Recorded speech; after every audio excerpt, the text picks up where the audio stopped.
ఇక్కడికి వచ్చిన మీడియా మిత్రులందరికీ థ్యాంక్స్ అండి. తర్వాత రోహిత్ గారితో ఈ సినిమా చేయడం, ఆయనతో ఈ సినిమా చేయడం చాలా హ్యాపీగా ఉంది. మంచి ఎంటర్టైనర్ అనేది. ఇప్పుడు ప్రస్తుతం ఇదే చెప్తున్నాను, మీకు రాను రాను ప్రోమోస్ వచ్చాక, టీజర్లు వచ్చాక, ట్రైలర్ వచ్చాక, సినిమా రిలీజ్ అయ్యాక మా సినిమా ఏంటో చూపించడానికే మాటల కన్నా చేతలతో వెళ్దామని అనుకుంటున్నాను. యాజ్ ఎ డిస్ట్రిబ్యూటర్ అండ్ ప్రొడ్యూసర్గా ఈ రోజుల్లో ఆడియన్స్ థియేటర్కి ఎలా రెప్పించాలి అనే దాని మీద,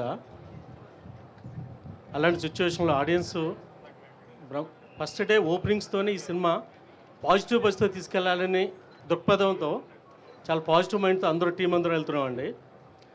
మంచి క్లారిటీ ఉన్న డైరెక్టరు, మంచి భవిష్యత్తు ఉంది తనకి.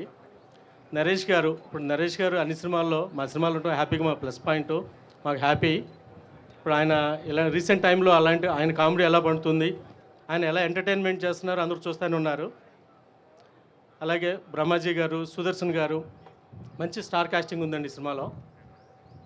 నయన్ సార్కే గారు, వెరీ హ్యాపీ ఆమె ఈ సినిమాలో చేస్తున్నందుకు. అదే రోహిత్ గారితో ఆయన గర్వపడే సినిమా తీస్తానని డెఫినెట్గా నేను చెప్తున్నానండి. షూర్ అండి. Thank you very much. Thank you.